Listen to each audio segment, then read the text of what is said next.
This is how you train your mind to think rich, because your money will follow your mind, and God did not create you to live in poverty.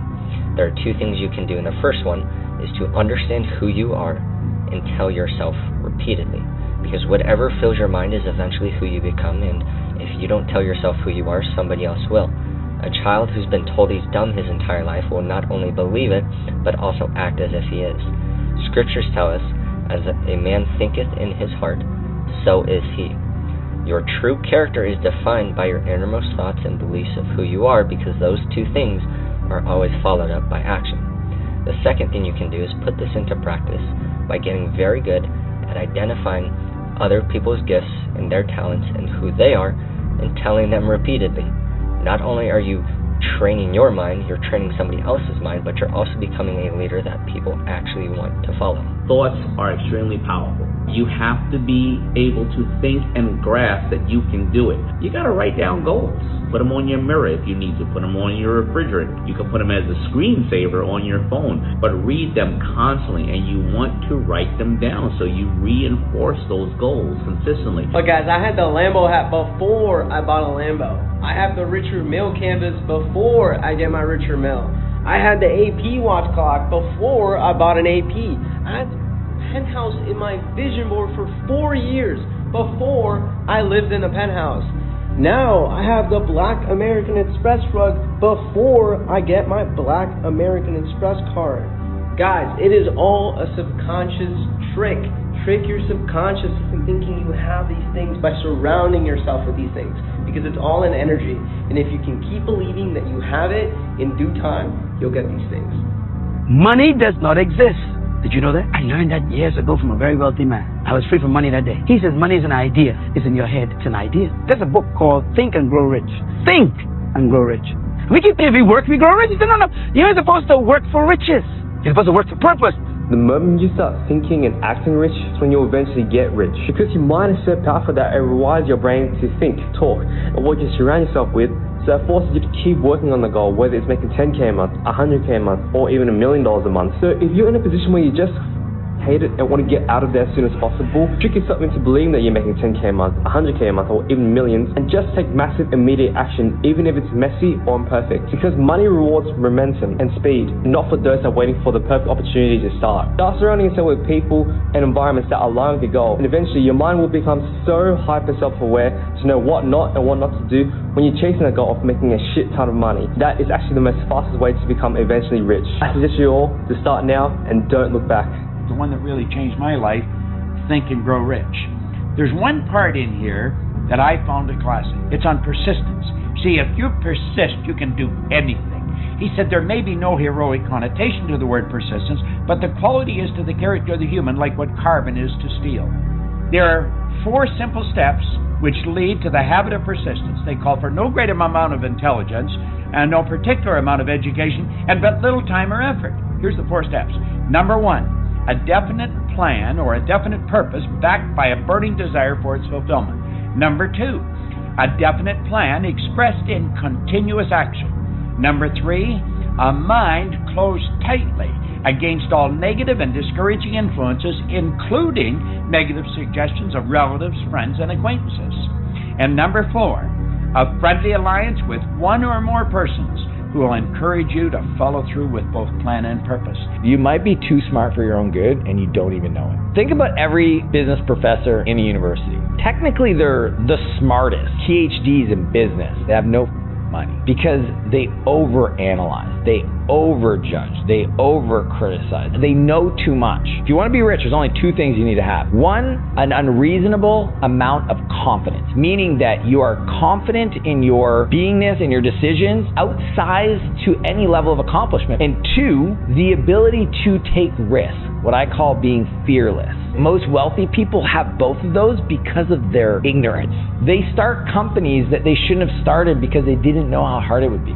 Very few rich people are actually smart. They're way dumber than you think. You save up $10,000 and ask yourself, how long can I keep this in my bank account for? How long can I keep this money saved up? I save up $10,000 and I ask myself, how fast can I get this to out of my bank account and invest it into myself where I can make more money. We are not the same. We are not the same. What do you expect to happen if you keep $10,000 just sitting there laying around in your bank account? It is decreasing value second by second, hour by hour, day by day, and it is doing nothing. Make your money work for you. You get $10,000, invest half of that into a mentor or a business that you can make more money with, and you will make more money in the long run. Stop thinking like the sheep. Stop thinking like an average person and try to keep money. Stop being stingy and get rid of it so it can make you more money. Invest more into yourself, because that is the only way that you will be able to acquire wealth. That is the only way. Think like a rich person, think like a successful person, and you will be one. Stop thinking like an average Joe Smo who works a 9 to 5 and keeps all his money saved up. Oh, I don't want to spend it, I can't spend this, I gotta save it. No, get it out of your bank account, make it work for you, invest into yourself, and you will be rich before you even know it. You have to really want it, though. Thoughts equal commitment. Commitment equals desire. Desire creates action. Learning never stops. You don't get to the finish line of something in life. Never let fear stop you. Fear should actually be a motivator. I love having a little form of what I call a healthy paranoia. Psychologists have discovered a natural law which is the very foundation of all personal success. And I can describe it to you in one short sentence so you can understand. Whatever the mind can conceive and believe, the mind can achieve. Now, if you want evidence that the mind can achieve whatever the mind can conceive without the benefit of formal education, you only have to remember that Thomas A. Edison conceived the idea of becoming an inventor and lived to become the world's greatest scientist in the field of invention with only 3 months of common school education. Rich people are typically more disciplined. They're typically checking their bank account every day. They're doing little things that compound into huge results at the end of 10 or 20 years, and they're thinking in decades, not just what am I going to do this week. They're choosing investment choices for themselves in 10 years, 20 years from now, instead of choosing sports betting on the football match for £1,000, that night, because they know that their £1,000 working for them today will be worth $10,000, $20,000 in 10 or 20 years. So it's more just like a long-term mindset versus a short-term mindset. Like delaying gratification. Delaying gratification, yes. The people who feel rich before they're actually rich are the ones who get rich. If you're relying on a pixel in your bank account for you to feel like you're rich and you made it, you'll never feel rich. Because rich isn't a number. Rich is a lifestyle. It's freedom, it's abundance, it's mobility. I know people with less than $100,000 in their bank account, but they have nothing tying them down. They have no expenses, no mortgage, they have nothing, so they have all of the mobility in the world. They can do anything they want because they have nothing tying them down. If you ask me, that is real rich. Sure, money helps, but you need to feel it before you see it for you to achieve it. You have to believe in yourself, because if you don't believe in yourself, why should anybody else believe in you? You gotta be delusional. It doesn't have to make sense to anybody else. It just needs to make sense to you. When you're young, focus on getting money. When you have the most energy, when you have the most time, the least responsibilities. I see so many people delay getting money until they're older, when they have kids, a wife, responsibilities. This isn't intelligent. Focus on hustling and grinding in your younger years. Once you have the money, then you can start having fun, once your money starts working for you.